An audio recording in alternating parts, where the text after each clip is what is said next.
Yeah, what up? What up? What up? Trying to figure out how to get this off. Yeah, we are not playing that right now. You are now tuned into a chastised experience.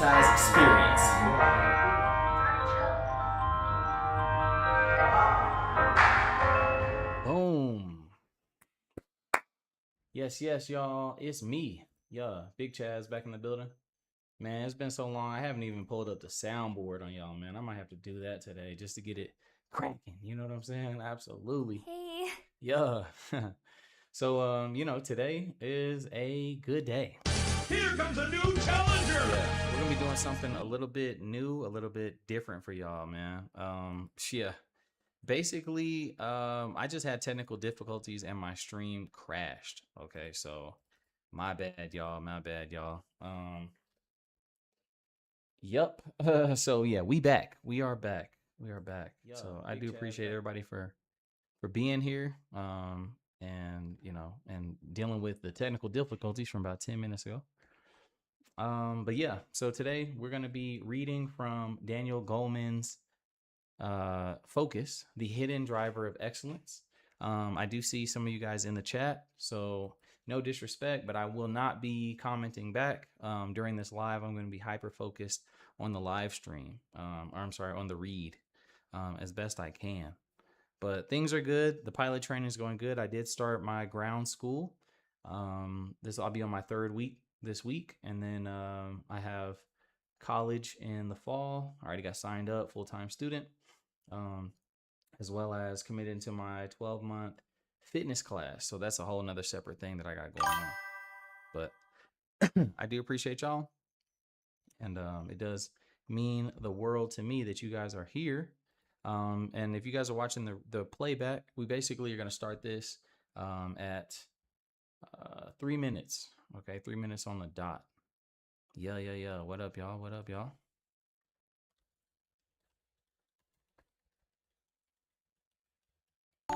Yeah, appreciate the gifts.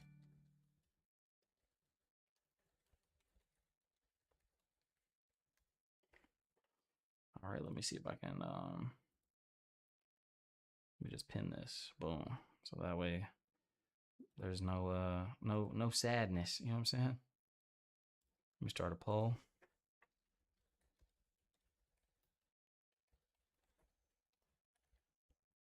Boom, start the poll. Boom.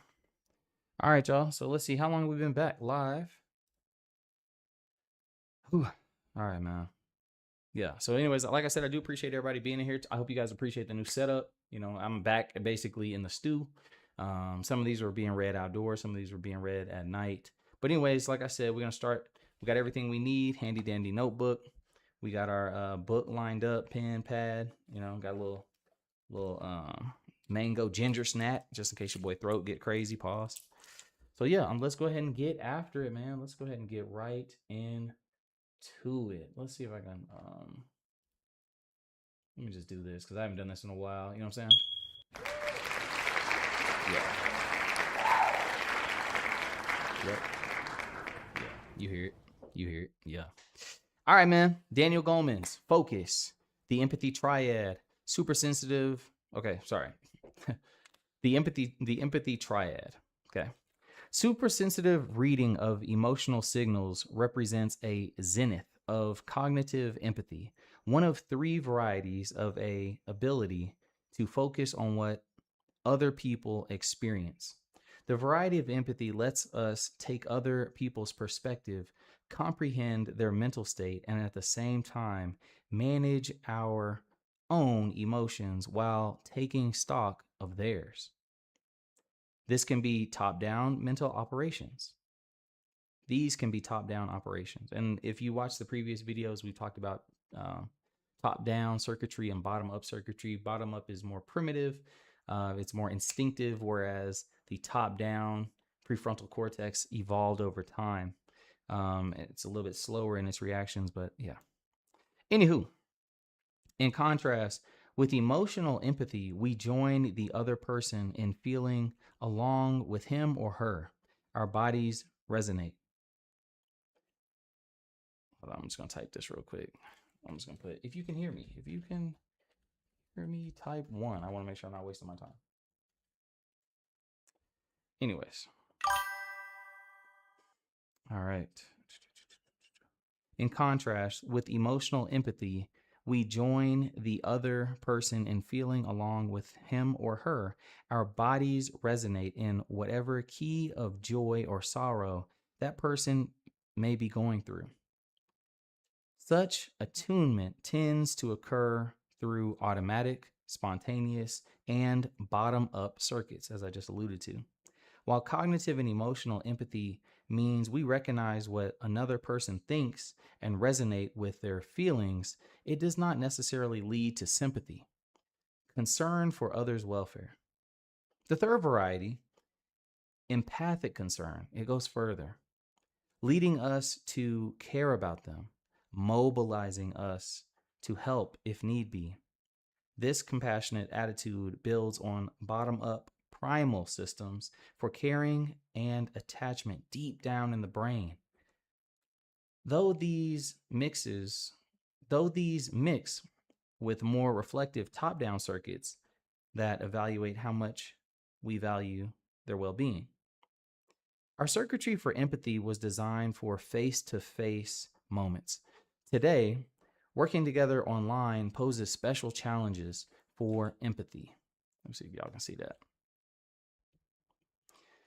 Take, for example, that familiar moment in a meeting when everyone has reached a tacit consensus and one person then articulates aloud what everyone already knows but has not said. Okay, then we all agree on this. Heads nod. But coming to such consensus in an online text-based discussion requires flying blind.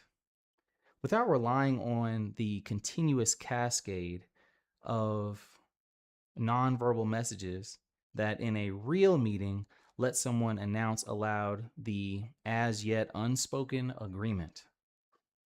We can base our readings of others only on what they have to say. Beyond that, there's reading between the lines. Online, we rely on cognitive empathy, the variety of mind reading that lets us infer what's going on in someone else's mind. Cognitive empathy gives us the ability to understand another person's ways of seeing and of thinking. Seeing through the eyes of others and thinking along their lines helps you choose language that fits their understanding. I'm going to read that again. So seeing through the eyes of others and thinking along their lines help you choose language that fits their way of understanding.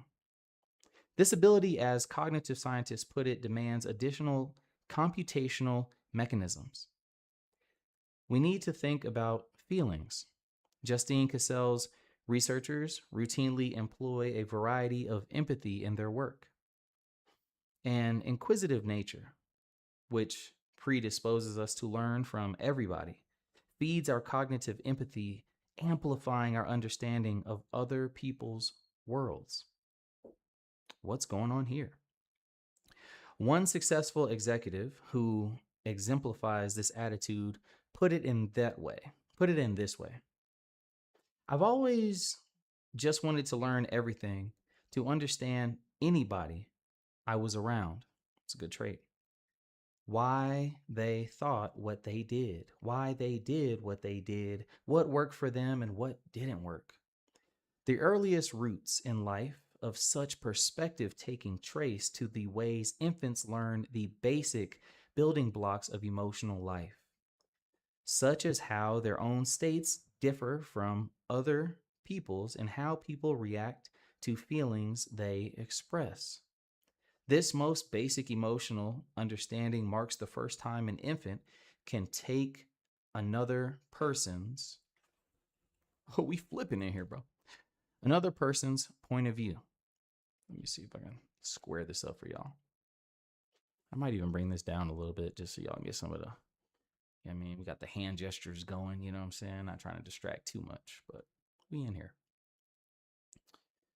So let me go back. The most basic emotional understanding marks the first time an infant can take another person's point of view, entertain several perspectives, and share meaning with other people. By age 2 or 3, toddlers can put words to feelings and name a face as happy or sad. A year or so later, kids realize that how another person perceives events will determine how the other child will react. By adolescence, another aspect, accurately reading a person's feelings gets stronger, paving the way for smoother social interactions. Tanya Singer, director of the Social Neuroscience Department, chastised. Welcome to the Max Variety Pack. Planck Thank you for the sub. Institute of Human Cognitive and Brain Sciences in Leipzig, Germany, has studied empathy and self-awareness in. I had this word before and I did not look it up. All right, man. Hold on, man. Hold on, bro. Okay. All right, here we go. The word is Alex. Hold on, bro. We got it in the screen. Yeah, man. Y'all see we taking notes. It's like Alex. Hold on, bro. What is it? It's right here. It's like elixir. Yes. Alexithymics. Elixir. You know the beauty of doing this on the desktop though is that your boy can look it up live. Can I get some love once?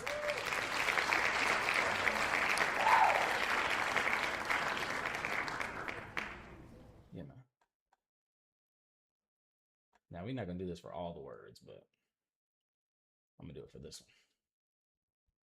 Definition. Okay, can I get this on Google? Bro, you put that on Bing, they over here. Would you like some Microsoft rewards? Like, bro, I just want the damn definition. All right, let's see. Can I get a pronunciation one time? Alexithymia. Literally no words for emotions, a psychological trait characterized by difficulty experiencing, identifying, and describing one's own emotions. Alexithymia.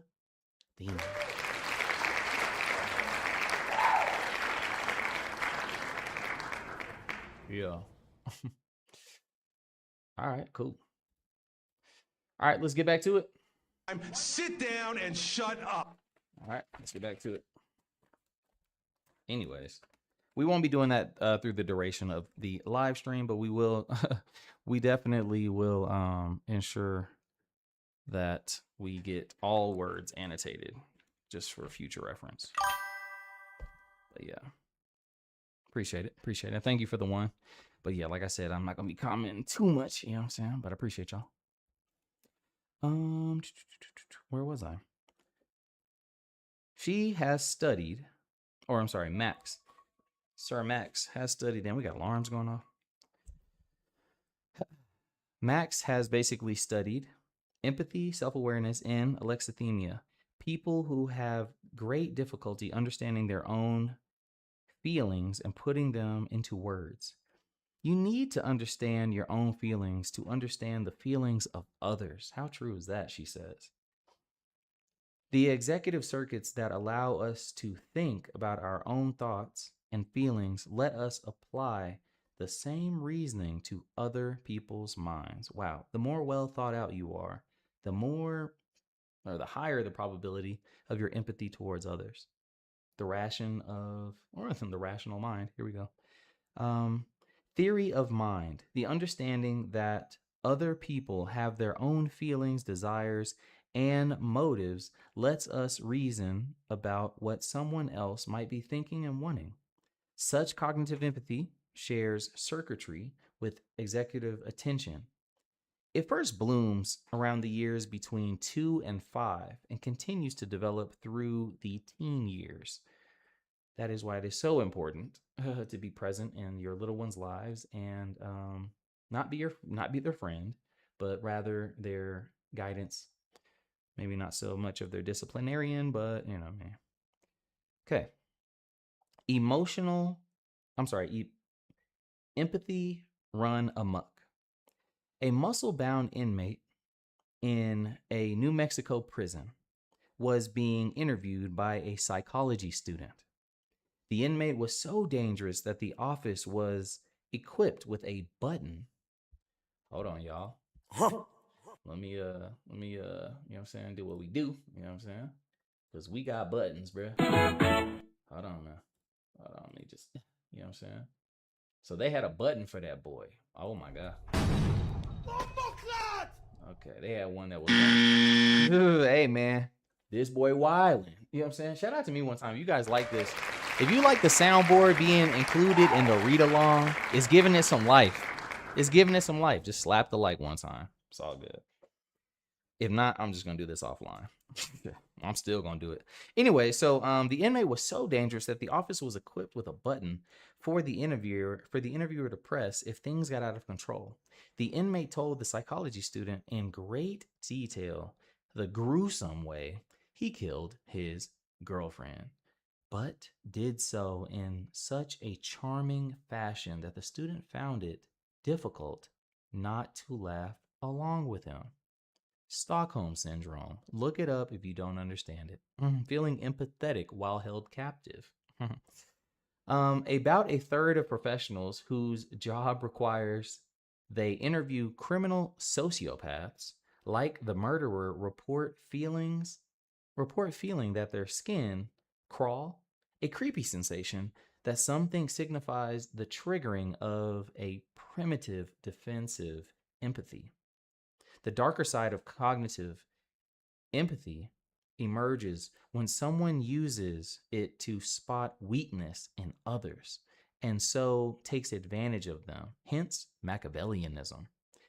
This strategy typifies sociopaths who use their cognitive empathy to manipulate.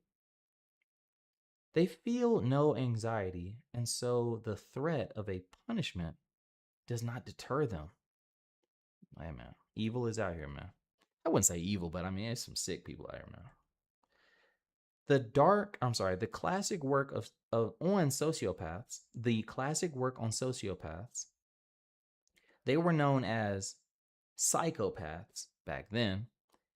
The 1941 book, The Mask of Sanity by Hervey M. Cleckley, describes them as concealing an irresponsible personality behind a perfect mimicry of normal emotion, fine intelligence, and social responsibility. The irresponsible part emerges in a history of pathological lying, living off others as a parasite, and the like. Tellingly, other indicators signal deficits in attention, such as bored distractibility, poor impulse control, and a lack of emotional empathy or of sympathy for others in distress. I'm gonna take a quick side note. I would recommend annotating the past 20 seconds, just in case you have someone in your life that might exhibit these behaviors. Moving on. Sociopathy, sociopathy, sociopathy, sociopathy, sociopathy. I don't know how to say that. Is thought to occur in about 1% of the population. If so, the working world harbors millions of what clinicians called successful sociopaths. Bernie Madoff, once in jail, exemplifies an unsuccessful one. Sociopaths, like their close cousins, Machiavellian personalities, I said that. Manipulative, they prey on others' emotions. You know what I'm saying? Oh, you look happy right now. Let me get at you. You know what I'm saying? Anyways, Machiavellian personalities are able to read others' emotions, but register facial expressions in a different part of their brain than the rest of us do. They compartmentalize and manipulate. Instead of registering emotion in their brain's limbic centers, sociopaths show activity of their frontal areas, particularly in language centers. They tell themselves about emotions, but not how, but do not feel them directly. They tell themselves about emotions, but do not feel them directly as other people do. Instead of a normal bottom up emotional reaction, sociopaths feel them top down. This is why you have to go back and read or listen to the previous chapters on this, because the previous chapters on this speak on the more primal bottom up, like the amygdala, the basal ganglia, different parts of the brain, whereas the prefrontal cortex and other circuitry that we evolved to, not everyone's wiring went through perfectly, man. Perfect! So I think it's really important reading this book, because when you get around certain individuals, or you just like kind of reflect on the people in your life, you're like, how did they not get it? How did they not? This is strikingly true for fear.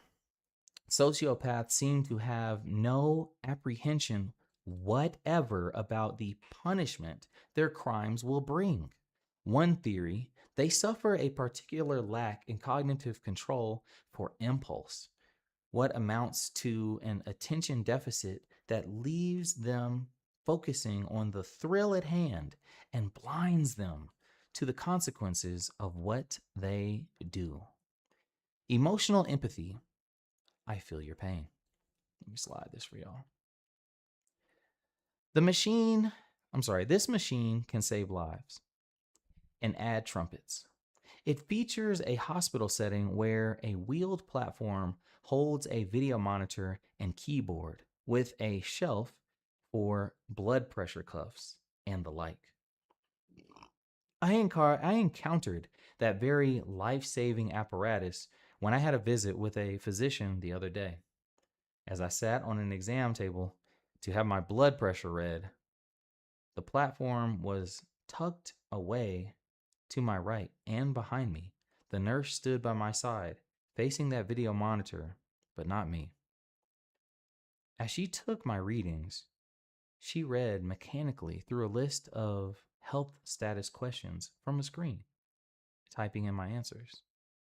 Our eyes never met for a moment.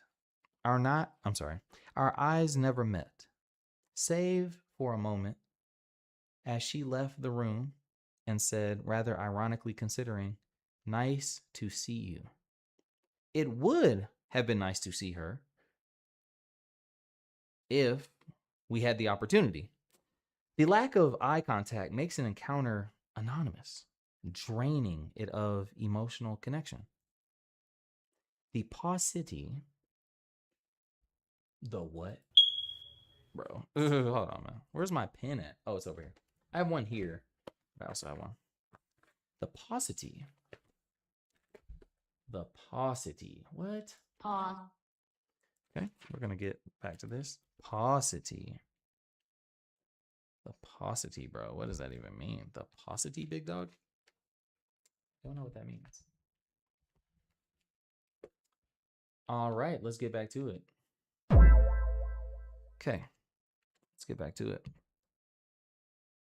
The paucity of warmth meant I or she may as well have been a cyborg. Oh, some more, maybe paucity is like the lack thereof. I'm not alone. Studies in medical schools find that if a doctor looks you in the eyes, nods as she listens, touches you gently if you are in pain, and asks, for example, if you're warm enough on the exam table, she gets high patient ratings. If she mainly looks at her clipboard or computer screen, the ratings are low. While the nurse may have had some cognitive empathy for me, there was little chance of her to tune in to my feelings. Emotional empathy, sensing what other people feel and caring about them, has ancient roots in evolution. We share this circuitry with other mammals who, like us, need a keen attention to an infant's signal of distress. Emotional empathy operates bottom up. Much of the neural wiring for directly sensing the feelings of others lie beneath the cortex in ancient parts of the brain that think fast but not deeply. Very primitive. These circuits tune us in by arousing in our body, in our own body, the emotional state picked up in the other person. Take listening to a gripping story. Brain studies show that when people listen to someone telling a story, the brain of the listeners become intimately coupled with that of the storyteller.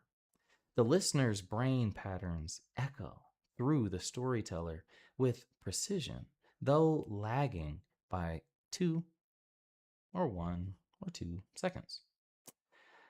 The more overlap in the neural coupling of the two brains, the better the listener's understanding of the story. And the brains of those with the very best understanding, who are fully focused and comprehend most, do something surprising. Certain patterns of the brain's activities anticipate that of the storyteller by a second or two. The ingredients of rapport begin with total shared focus between two people, which leads to an unconscious physical synchrony, which in turn generates good feelings. Such a shared focus with the teacher puts a child's brain in the best mode for learning. Any teacher who has struggled to get a class to pay attention knows that once everyone quiets down and focuses, the students can start to comprehend the lesson in history or math. The circuits of emotional empathy begin to operate in early infancy, giving a primal taste of resonance between ourselves and someone else. In the brain's development, we are wired to feel another's joy, pain before we can even think about it. The mirror neuron, as mentioned in chapter 1, please go back and listen to it. The mirror neuron system, a part of the wiring for this resonance, but by no means the only wiring, kicks in as early as 6 months. That is insane. So have you ever seen somebody like on a bike eat it? You know what I'm saying? You ever seen somebody like getting ready to hurt themselves, and before they even do it, your body like braces and you tense and you feel it? That's what we're speaking on. The mirror neural system. The mirror neuron system. Empathy. Let's see. Is it square for y'all? We up here, y'all. Empathy depends on a muscle of attention to tune in to others' feelings. Empathy depends on a muscle of attention. To tune into others' feelings require we pick up the facial, vocal, and other signals of their emotion. The anterior cingulate, a part of attention network, tunes us to someone else's distress by tapping our own amygdala, which resonates with that of distress. All right, I'm going to speak on this. I learned this. Shout out to a good friend. Shout out to Mr. Chris one time. But he taught us that the brain is nothing more than like this. Same wrinkles, same shape. But when you have that flight or fight response, your brain just pops. And then that's whenever you only have these few choices to decide from. It's kind of like popping a can. And that's how the brain deals with stress. Anyways, and then it eventually cools down. It's like a heat overload, thermal overload, I would say. So in this sense, emotional empathy is embodied. We actually feel in our physiology what's going on in another person's body. When volunteers had their brains imaged while they watched another person get a painful shock, their own pain circuitry lit up in what amounts to a neural simulation of the other person's suffering. We were just talking about that, bro. Yikes. Tanya Singer has found that we empathize with others' pains via the anterior insula, the same area that we use to sense how our own pain feels. So, we first sense another person's emotions with ourselves as our brain applies to the other person's feelings the identical system used to read our own feelings states. Empathy builds on our capacity for sensing visceral feelings within our own body. So, does synchrony, the nonverbal meshing of how we move and what we do, signals an interaction in rapport. So does synchrony, the nonverbal meshing of how we move and what we do that signals the interaction in rapport. Okay, make sure we foot stomp that. You see it in jazz musicians who never rehearse exactly what they do, but just seem to know when to take center stage, when to fade into the background. When jazz artists were compared with classical musicians in brain function, they showed more neural indicators of self awareness. As one jazz artist put it, in jazz, you have to tune in to how your body is feeling so you know when to riff.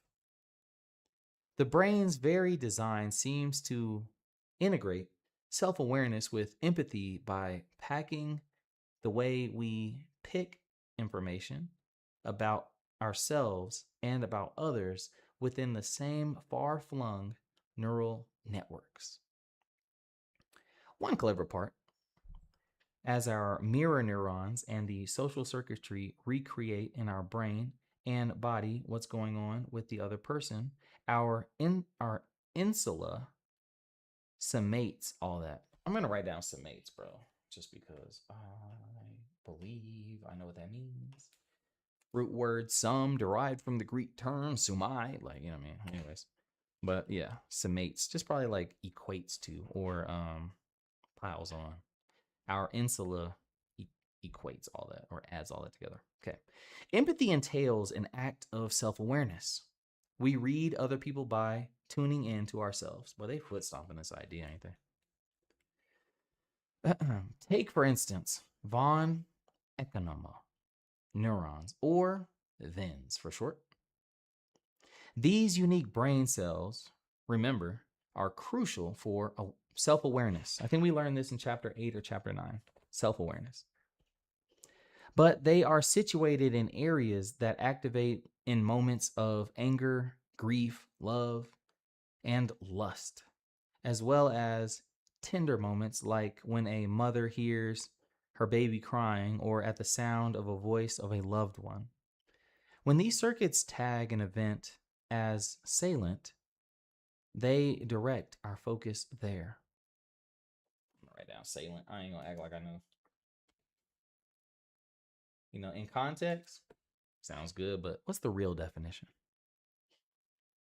Okay. Okay.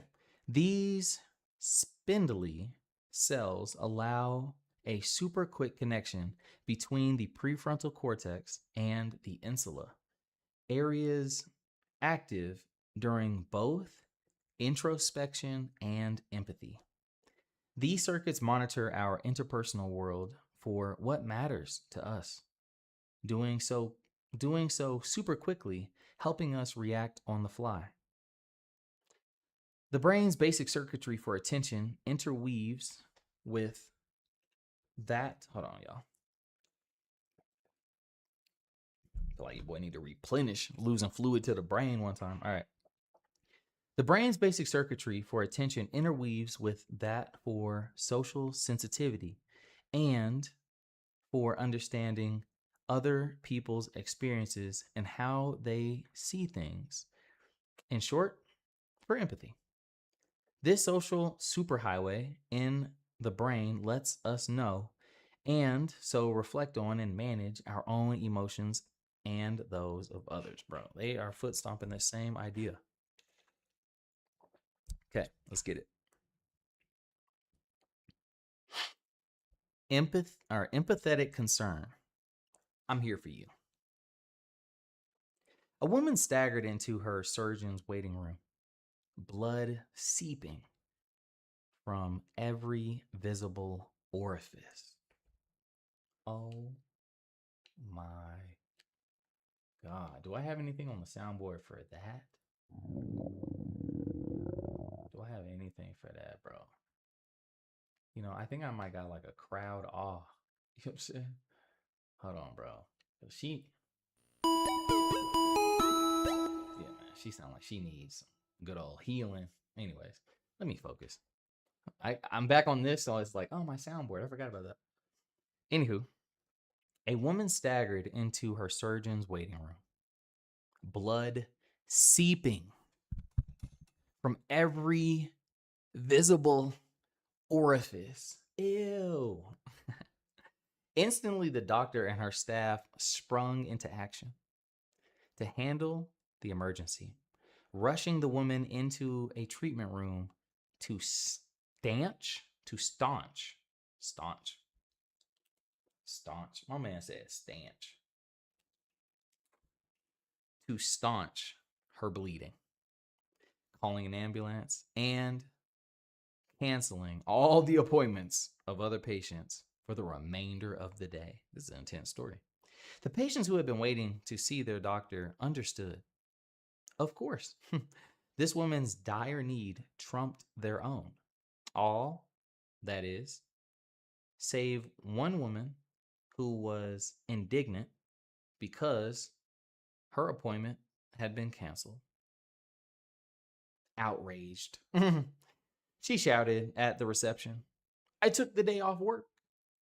How dare you cancel me?" The surgeon who tells me the story says such indifference to suffering and the needs of others has become more prevalent in her practice. It was even the topic of a meeting for all surgeons in her state. The biblical parable of the Good Samaritan tells of a man who stopped to help a stranger who had been beaten and robbed and was lying in pain by the side of the road. Two others had seen the injured man and, fearing danger, had crossed the other side of the road and passed by him.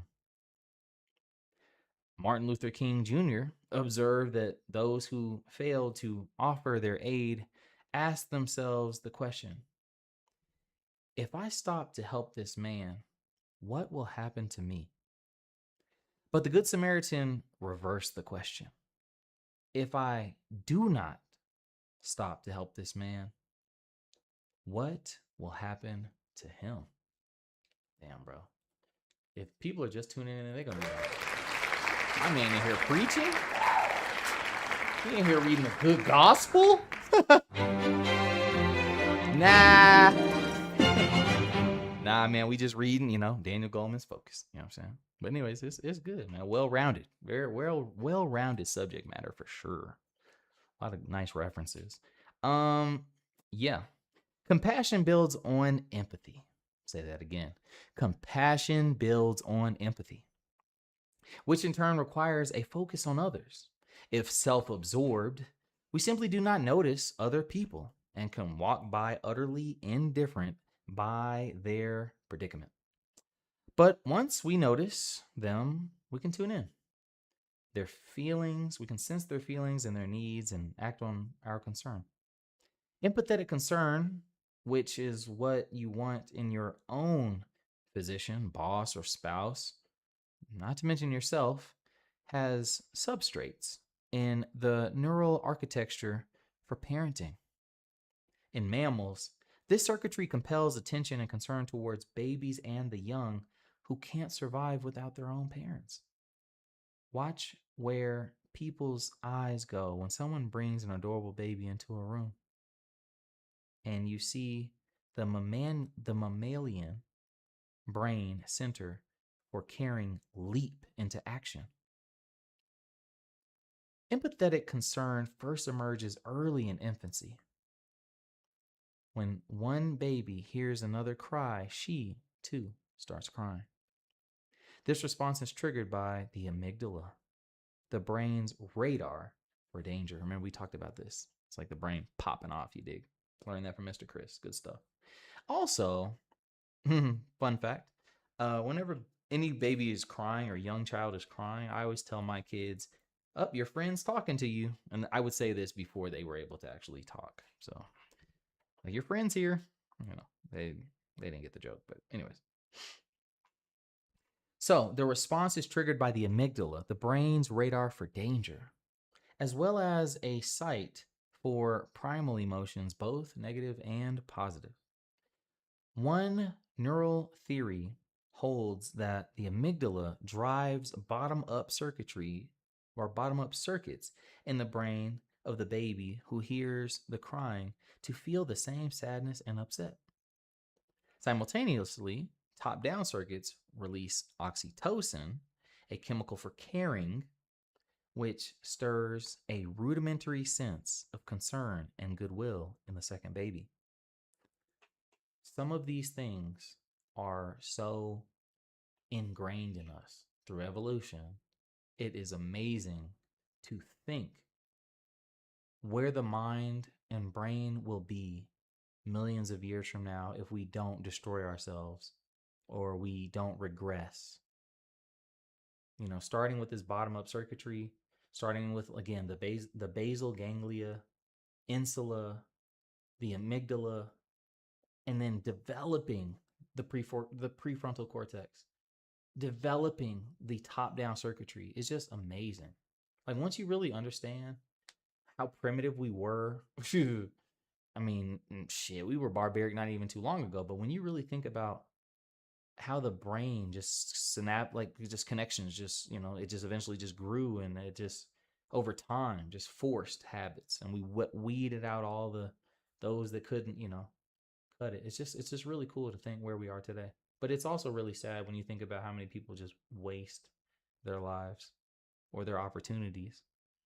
Anyways, this is not from the book. This is just me. Okay, let's get back to it. Empathetic concern, then, is a double-edged feeling. On the one hand, there is implicit discomfort from the direct experience in one person of the distress of the other, combined with the same concern a parent feels towards the child. But we also add to our caring instinct a social equation that weighs how much we value the other person's well-being. Getting this bottom-up, top-down mix right has great implications. Those in whom the stirring of sympathetic feelings becomes too strong can suffer themselves. In the helping professions, this can sometimes lead to emotional exhaustion and compassion fatigue. And I'm just going to insert an example, e.g., being EMS, bro, or being a hospice worker, like grieving with others all day, or seeing like people missing limbs, like, before they get care. It's rough, man. Emotional exhaustion and compassion fatigue. And those who protect themselves against sympathetic distress by deadening feelings can lose touch with empathy. The neural road to empathetic concern takes top-down management of personal distress, but without numbing us to the pain of others. While volunteers listen to tales of people subjugated to physical pain, brain scans reveal that their own brain centers for experiencing such pain lit up instantly. 60 instantly. Sorry, the internet. If you know, you know. But if the story was about psychological suffering,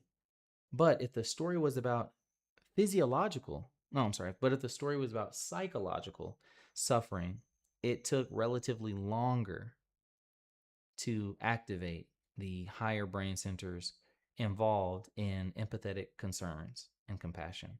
So anyways, the difference between psychological and physiological, like the mind versus like the body.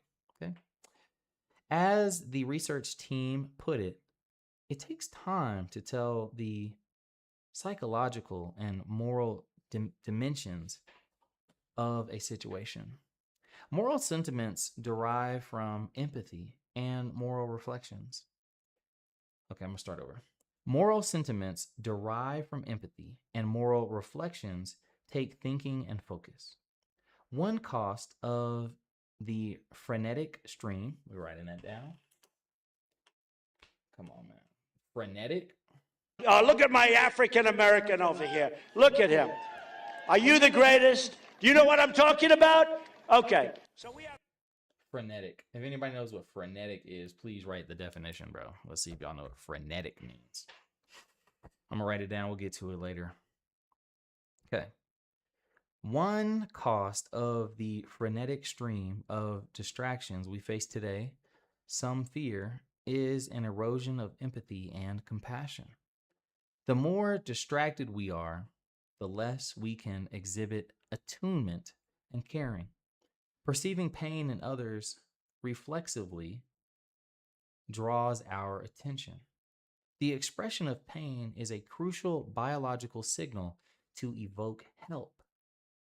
Even rhesus monkeys do not pull a chain to get a banana if that also gives a shock to another rhesus monkey, suggesting perhaps one root of civility. I'm going to write down rhesus monkeys just because what? I just want to see what they look like. But they must be the kind that it's like, they must be disposable. If you can just talk about them in testing. It's 2026. Almost every product is like, this was not used on an animal. But it is what it is. But there are exceptions. For one, pain empathy ends if we don't like the people in pain. Oof. For instance, if we think they have been unfair, or if we see them as part of a group we dislike. Then pain empathy can easily be transformed into its opposite, feeling of schadenfreude? Bro, what? Schadenfreude? Can y'all see that? What is this? Schadenfreude? I'm not making this word up. That one's definitely going to be ended. That one's going to be added to the list is what I meant. Added. Schadenfreude? Schadenfreude? I keep saying it and it's like, it ain't clicking. But apparently this is a term. I would imagine that it comes from Europe. I'm not going to say which country, but I definitely think there was a time where there were some people that would be more apt to do things because of the circumstances that they were placed in. It's either conform or die, brother. A good book to read, Ordinary Men. That would be my reference to Schadenfreude. You know what I'm saying? Anyways, Ordinary Men, really good book. When resources are scarce, the need to compete for them can sometimes suppress empathetic concern, and competition is part of life in almost any social group, whether for food, mates, or power, or an appointment with the doctor. Y'all need to keep that in mind. Competition is a part of life in almost any social group. Another exception is understandable. Our brains resonate less with another person's pain when the pain has a good reason, say, getting helpful medical treatment. Finally, where we focus matters. Our emotional empathy grows stronger if we attend to the intensity of the pain and lessens as we look away. Such constraints aside, one of the subtle forms of caring occurs when we simply use our reassuring, loving presence to help calm someone. The mere presence of a loved one, studies show, has an analgesic. I know this term, but I've never actually looked it up. If you ever had any topical pain, this is the word. Analgesic property. I don't even know if I'm saying it right. I'm not even gonna act like I'm saying it right, but analgesic property. So basically, the presence of a loved one has an analgesic property. I'm saying it wrong, but it's okay. Quieting the centers that register the brain. Remarkably, the more empathetic the person who is present with someone in pain, the greater the calming effect. Good to know. The empathy balance. Moving on, y'all. Moving on. The empathy balance. We're down here. This isn't really for y'all to read along. It's just more like, oh, I can kind of see what my man actually reading. All right. When you discover a lump in your breast, unrelatable. Wrong. You know what I'm saying? All right. When you discover a lump in your breast, you kind of feel, well, kind of. The patient says, her words tapering off. She looked down, tears forming in her eyes. When did you actually discover the lump? Her doctor asked softly. The patient replies absently, I don't know. It's been a while. The doctor responds, that's so frightening.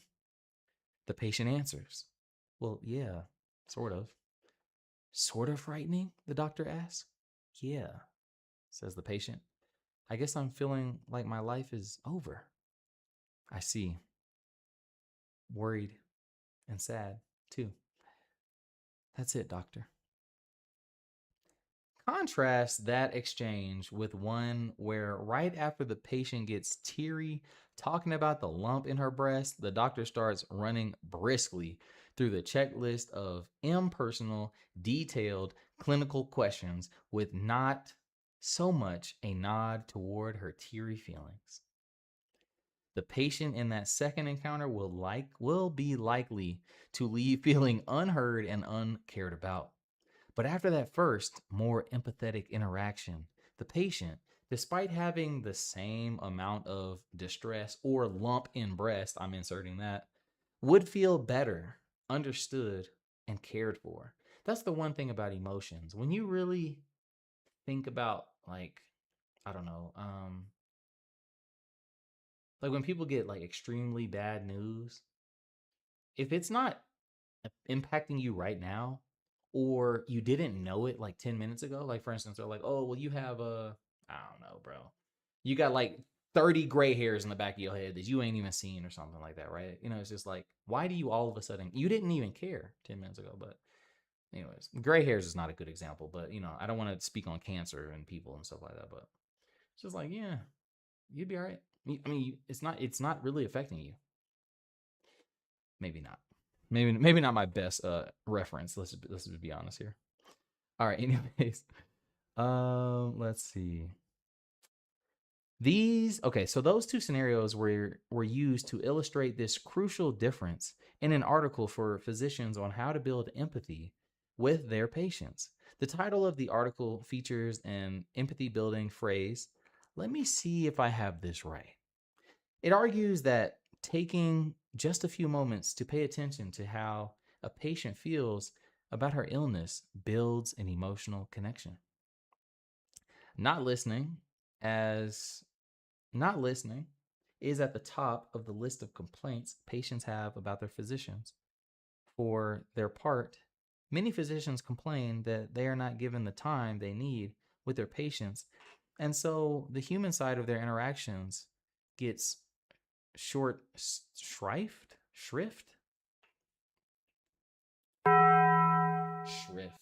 bro. SHR, what? It's like drift, but like shrift at the beginning. SHRIFT. It gets short shrift. Cool. I'll be looking that up. I got like 50 other words I gotta look up. The barrier to human contact rises as physicians mandated to keep digital records, tap notes on a computer keyboard during patient interviews, and so end up communing with their laptop rather than with the patient. That's sad. Yet personal moments with patients, many physicians say, are the most satisfying part of their day, of course. Such rapport between doctor and patient greatly increases diagnostic accuracy and how the patients comply with their doctor's instructions, and enhances patients' satisfaction and loyalty. Empathy, the ability to connect with patients in a deep sense, to listen, to pay attention to, lies at the heart of medical practice. The article tells its medical audience. Orienting to the patient's emotions builds rapport. Tuning out feelings and focusing only on clinical details builds a wall, obviously. Physicians who are sued for malpractice in the United States generally have no more medical errors than those who are not sued. The main difference, research shows, often comes down to the tenure of the doctor patient relationship. Those who are sued, it turns out, have fewer signs of emotional rapport. They have shorter visits with patients, fail to ask about the patient's concerns, or make sure their questions are answered, and have more emotional distance. There's little or no laughter, for example.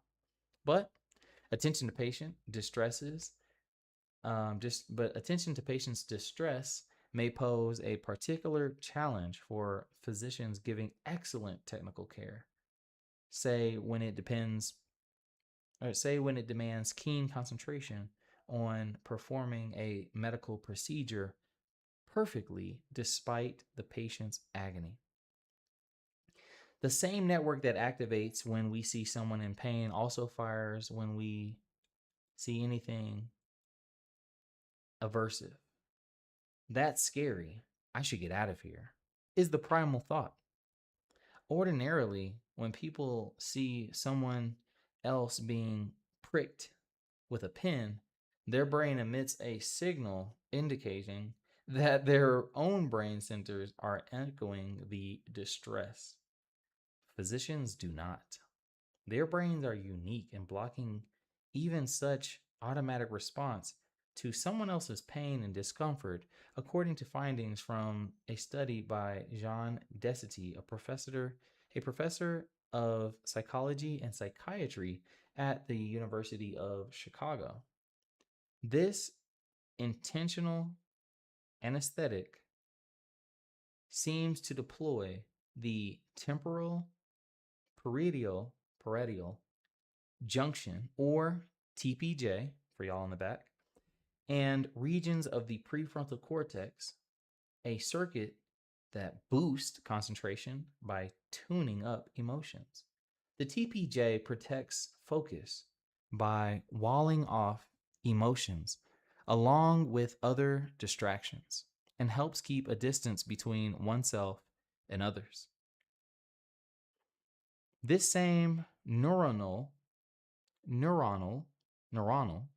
this same neuronal network kicks into action in any of us when we see a problem and look for a solution. So if you're talking with someone who is upset,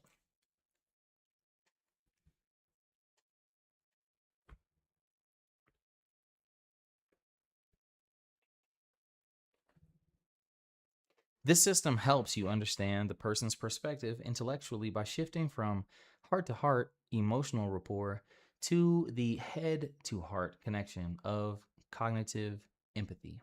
The TPJ, also known as the temporal parietal junction, the TPJ maneuver insulates the brain from experiencing the wash of emotion. It's the brain's basis for the stereotype of someone with a cool rationality amid emotional turmoil.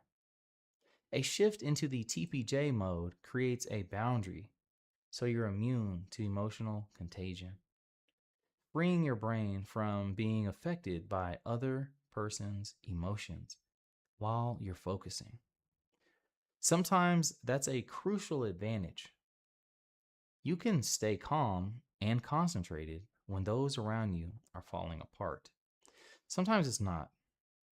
It also means when you tune out of emotional cues and so lose the thread of empathy.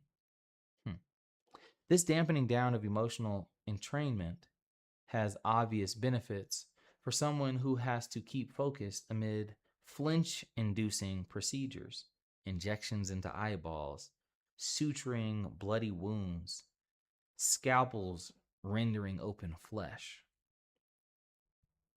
I was on the team of the first doctors to respond to the earthquake in Haiti.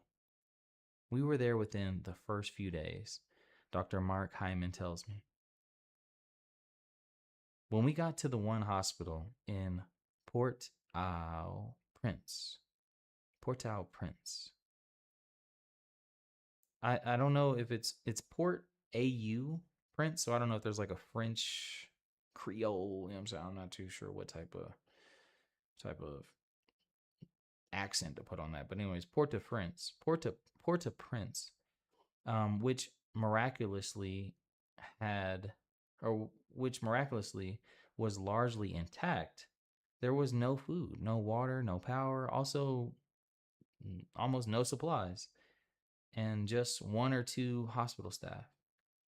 There were hundreds of dead bodies rotting in the sun, stacked in the hospital morgue, and being loaded into trucks to a mass grave.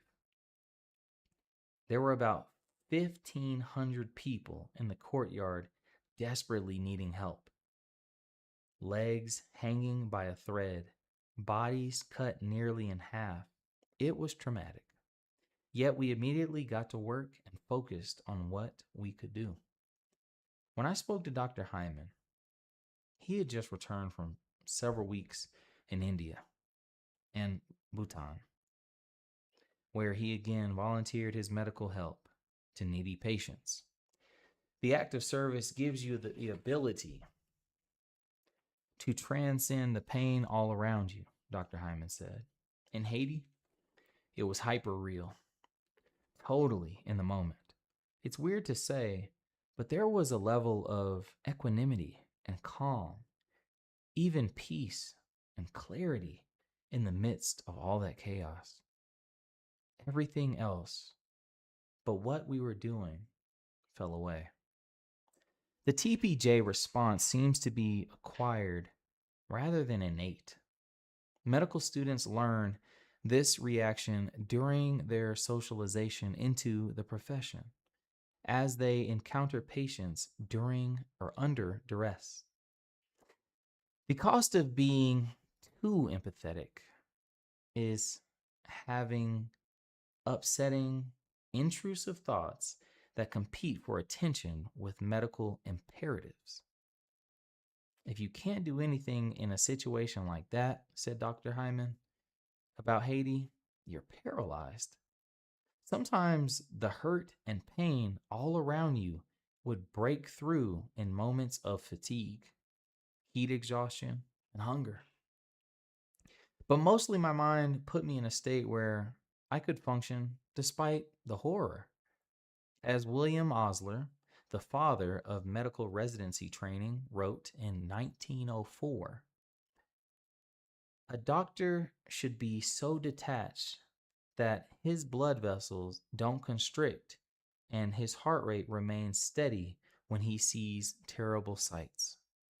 Osler recommended doctors have the attitude of a detached concern. This could mean simply dampening down emotional empathy, but in practice, it can sometimes lead to blockading empathy entirely. The challenge of a physician in a daily medical practice is to maintain cool focus while staying open to the patient's feelings and experience, and to let patients know she understands and cares. Medical care can fail when patients do not follow what their physician tells them. About half of the medicine doctors prescribe for patients are never taken. The strongest predictor of patients following such instruction is whether they feel the doctor is genuinely concerned about them. Within the same week recently, two deans of major medical schools independently told me they face a dilemma of admitting students how to spot those who will have empathetic concern for their patients. None other than John DeSetti, the University of Chicago neurobiologist who led the study of TPJ and patient pain, put it this way. I want my doctor to look at me if I'm in pain, to be there, to be present to me, the patient, empathetic, but not too sensitive to treat my pain well. Building empathy. Let's see, are we too far over? Yeah. Building empathy. In one survey, about half of young physicians, about half of young physicians say their empathy for patients declined over the course of their training. Only about a third say it increased. And that lost art of connection persists into their career for many. That gets back to the TPJ, the temporal perennial. What was it? Joint? No. Junction? I should remember this, bro. We're going back, y'all. 1 second. Yeah, I got it right. The temporal parietal junction, not perennial. The temporal parietal junction, the one known to basically mask pain, turn that off. It's good to know. It's good to like maybe even see, like, if you dealing with somebody who's like really reserved and detached in a moment, you'd be like, damn, bro, your circuitry is fried, brother. All right, so this gets us back to the TPJ, the temporal parietal junction, the circuitry that dampens down a doctor's physiological reaction to seeing someone in pain and helps her keep calm and clear while treating what's causing it. The buffering from distress probably helps medical residents as they learn to perform painful procedures on patients. But once learned, that dampening down of bodily resonance seems to become automatic, sometimes at the cost of a more general empathy. Yet, compassionate care embodies a core in medicine. Boosting empathy is among the mandated learning objectives for medical schools. While few medical schools specifically taught or teach the art of empathy, now that neuroscience reveals its underlying circuitry, some well designed coaching might just boost this human art. That's the hope of Dr. Helen Rise of Massachusetts General Hospital, the mothership of Harvard Medical School. Dr. Rise, director of the Empathy and Relational Science program there, designed an educational program to enhance empathy for medical residents and interns that significantly improve patients' perception of the physician's empathy. Wow. So they have a course designed to enhance the empathy for medical residents and interns that significantly has improved the patient's perception of the physician's empathy. So they're basically creating a course or a curriculum that will provide more appearing empathetic physicians in clinical trials. That's pretty cool. In the standard mold of medical school, some of this training was purely academic, reviewing the neuroscience of empathy in a language doctors know and respect. A series of videos show the psychological changes, as revealed by their sweat response in doctors and their patients during difficult encounters, like a doctor was arrogant or dismissive, revealing how upset their patients became. And as the videos made graphically clear, when the doctors tuned into their patients with empathy, both doctor and patient became more relaxed and sync biologically. To help the physicians monitor themselves, they learned to focus using deep, diaphragmatic That's a new word. I don't need to write that one down. But giving context, I understand it. Diaphragmic. I am not even saying that right. Diaphragmatic. Diaphragmatic. Diaphragmatic. Yeah, boy.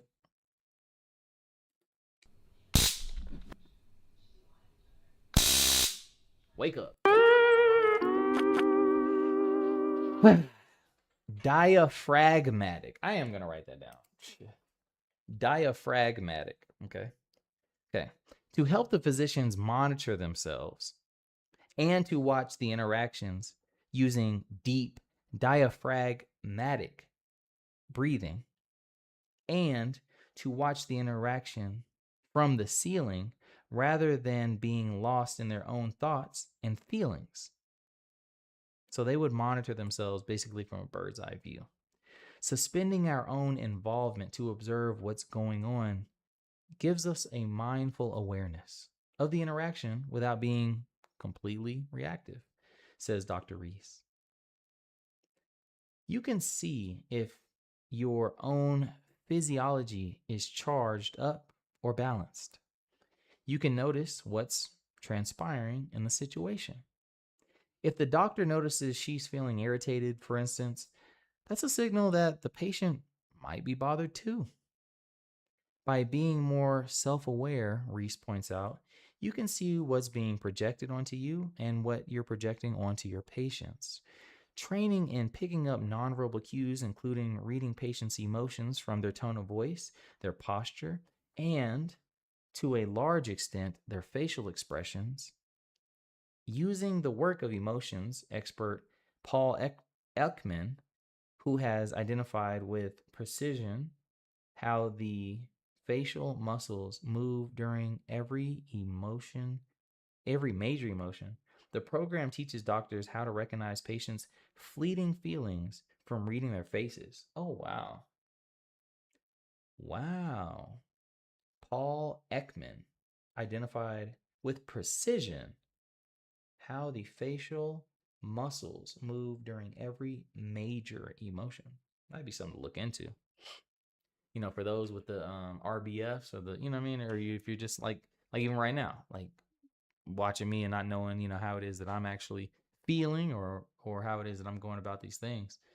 It'd be cool to maybe look back and study my own facial reactions. Anywho,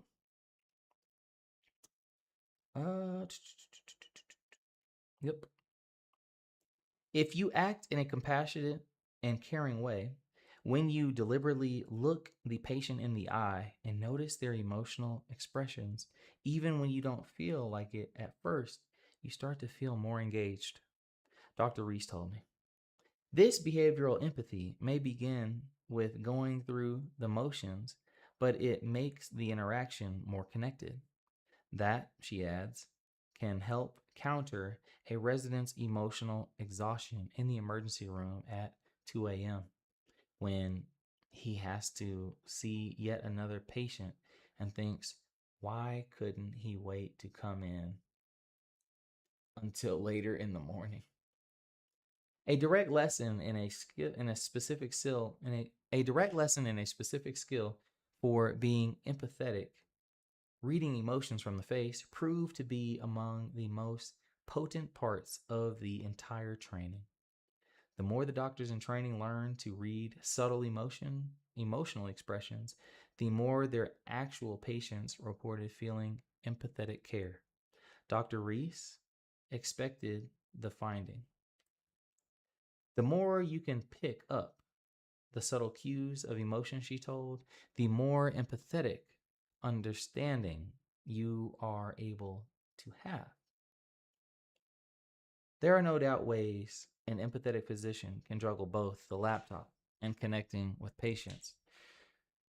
For instance, if she can manage to type on a computer and still look up from time to time and maintain meaningful eye contact, or she could share the screen at apt moments with the patient. I'm looking at your lab results here. Let me show you and review them together. Still, many physicians are afraid of getting behind schedule and that these touches will add too much time.